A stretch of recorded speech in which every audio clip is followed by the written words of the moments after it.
Vamos a revisar la obra del filósofo y teólogo Agustín de Hipona, titulada La ciudad de Dios. En el libro primero, capítulo octavo, dice que la paciencia de Dios respecto de los malos es para convidarlos a la penitencia, dándoles tiempo para su conversión, y el azote y penalidades con que aflige a los justos es para enseñarles a tener sufrimiento, y que su recompensa sea digna de mayor premio.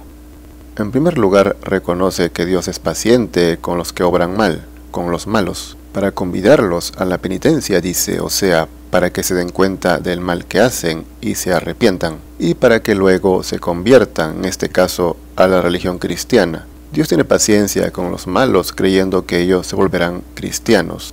Hay un interés, pues, de ganar adeptos, seguidores o fieles. Pero yo no confiaría en alguien que está acostumbrado a obrar mal, ni quisiera que alguien así me siga. Y es que la mayoría de gente ciertamente es incorregible. La mayoría nunca cambia y es una ingenuidad, un aprovechamiento de Agustín querer sumar seguidores entre los pecadores. Tal vez la gente realmente buena no les haría caso. Y no quiero insinuar con esto de ningún modo que la gente buena no es religiosa. Seguramente lo es. Una cosa es la religión y otra las religiones. Y los que dicen ser religiosos, siendo casi todos falsos apóstoles, impostores, prosigue Agustín, porque el bueno no se ensoberbece con los bienes temporales, ni con los males se quebranta, mas al pecador le envía Dios adversidades, ya que en el tiempo de la prosperidad se estraga con las pasiones, separándose de las verdaderas sendas de la virtud.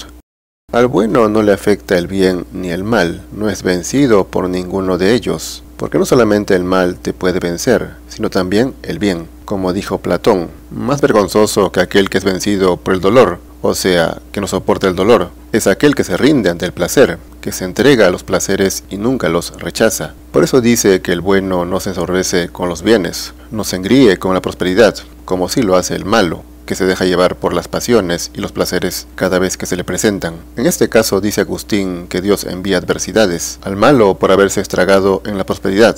Pero bueno, sabemos que las adversidades también les ocurren a los buenos. Y antes dijo que esto es para que su recompensa sea digna de mayor premio. Así justifica Agustín el que Dios castigue a los buenos. Bueno, en general, la religión ve el sufrimiento como algo positivo, o al menos como algo no tan perjudicial, como sí lo sería la felicidad, precisamente porque muchos se pierden en ella, se exceden, se estragan. Me recuerda lo que dijo Platón, que es peor, cometer una injusticia o ser víctima de una injusticia. Evidentemente esto último es preferible, aunque penoso. ¿Qué sería como decir que es peor? ¿Agredir a alguien injustamente o que injustamente alguien te agreda? La respuesta es evidente. Claro que el necio siempre evitará el dolor a toda costa, así ello le convierta en un monstruo. Luego dice, una misma adversidad prueba, purifica y afina a los buenos, y a los malos los reprueba, destruye y aniquila.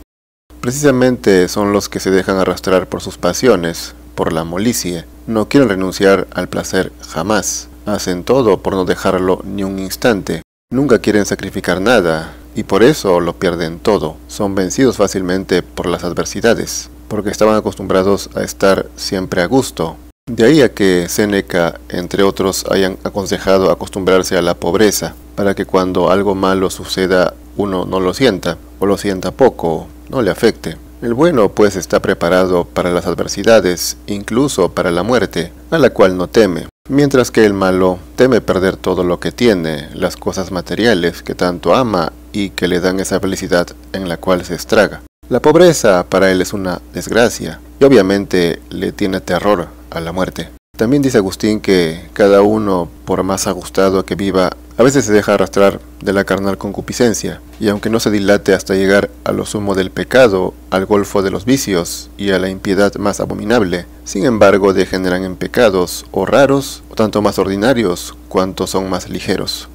Con esto quiere decir que todos somos pecadores, por más rectos y disciplinados que seamos. Siempre caeremos en algún pecado, por pequeño que sea, pecaremos de algo. Mas de ninguna manera que sirva esto, como muchos pretenden, para igualar a todos, diciendo que todos somos pecadores en la misma medida. Pues hay grados, hay desde gente perversa hasta santos, castos o ascetas, que están mucho más cerca de la perfección que la inmensa mayoría de personas. Dice en el capítulo 9 que los buenos deben despreciar esta vida caduca y de tan corta duración, para que los pecadores, reprendidos con sus saludables consejos, consigan la eterna y siempre feliz. Y cuando no quieren asentir a tan santas máximas ni asociarse con los buenos para obtener el último galardón, los debemos sufrir y amar de corazón.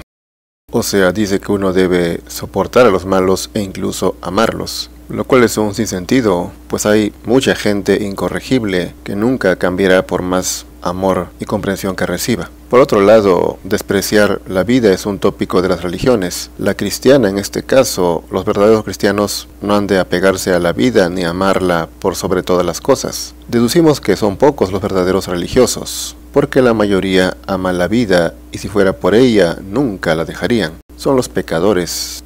Por otro lado, esto se puede prestar a grandes injusticias como la esclavitud, la opresión, la tiranía por parte de los poderosos, empresarios y políticos corruptos que usan las religiones para controlar masas, someter pueblos enteros, para que no protesten y trabajen como esclavos, creyendo en una vida posterior, eterna, en un juicio divino. Dicen algunos cuando no quieren hacer nada para cambiar su patria, que los corruptos serán castigados en el juicio final. Pamplinas. Una cosa es despreciar la vida como si fuera la cosa más valiosa, y otra acobardarse ante las adversidades, todo para conservar los actuales privilegios de no renunciar a los pocos placeres que tenemos. No, lo más valioso es la virtud, la dignidad, los valores, y por ellos uno ha de entregar su vida. Solo ese es el bueno. En ese sentido hemos de despreciar esta vida solo cuando se la compara al alma, a las cosas espirituales, que han de ser antepuestas ante todo. Y no es digno, pues, el que vive sometido, asustado de perder sus míseros privilegios, su vida,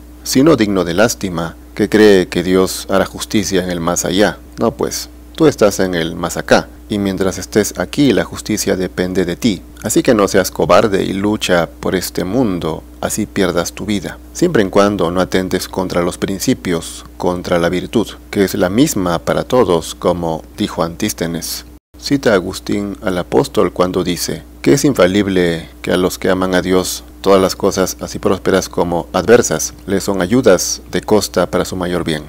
A los que aman a Dios nada les afecta, dice. Digamos a los buenos, acercarse a Dios para nosotros es estar cerca de la rectitud, de los principios, de la integridad moral, en resumen, del buen obrar. Los sucesos adversos no harán que el bueno deje de ser bueno, mientras que el malo ante ellas se volverá más malo, porque si con las cosas buenas el malo sigue siendo malo, imagina con las adversas. Claro, hay excepciones, pero son muy pocas. El bueno no solo no dejará de ser bueno, sino que se hará mejor con las adversidades, pues éstas le harán más fuerte. Y precisamente en esto radica el desprecio de la vida, en no dar importancia a aquello que pueda afectar tu comodidad en esta vida. Algo, por supuesto, inevitable, que no está en tu poder controlar, como lo sería un accidente o un desastre natural, pero soportar a un empresario corrupto o a un político ladrón, eso no es en absoluto justificable ni admirable, sino cobarde y reprobable. Sería como otra cosa que también afirma Agustín, que el bueno hace mal en soportar a los malos, y por ello también debe ser castigado. Debe ser castigado el bueno por no enfrentar al malo. Por último, Agustín dice, porque aquellos a quienes consumió el hambre se liberaron de las calamidades de esta vida, como sucede en una enfermedad corporal, y los que aún quedaron vivos, este mismo azote les suministró los documentos más eficaces, no solo para vivir con parsimonia y frugalidad, sino para ayunar por más tiempo de ordinario. Esto es curioso o algo gracioso, conveniente, porque en cualquier caso gana la argumentación cristiana. Viva o muera uno de hambre, se comprueba la benevolencia del Todopoderoso. Claro, quien murió por falta de comida se libró con eso de tener que sobrevivir en este mundo, y el que sigue pasando hambre sin morir se hace cada vez más austero y frugal, y ayuna más tiempo, con lo cual su espíritu se fortalece. El problema, a mi entender, es meter a Dios, o esa palabra en las prosperidades o en las desgracias, porque efectivamente si Dios tiene que ver con la una, por fuerza tiene que ver con las otras, y empieza la discusión eterna de ¿por qué? Porque a unos sí y a otros no, porque a los buenos y no a los malos. Conviene mejor comprender que en este mundo las cosas dependen del hombre, las más de ellas por lo menos. Y en este caso no se trata de ser egoísta y de pensar solo en sí propio, como recomendaría Secas Steiner, atropellando a los demás para progresar, sino de actuar en el marco de los principios, de la dignidad y la moral.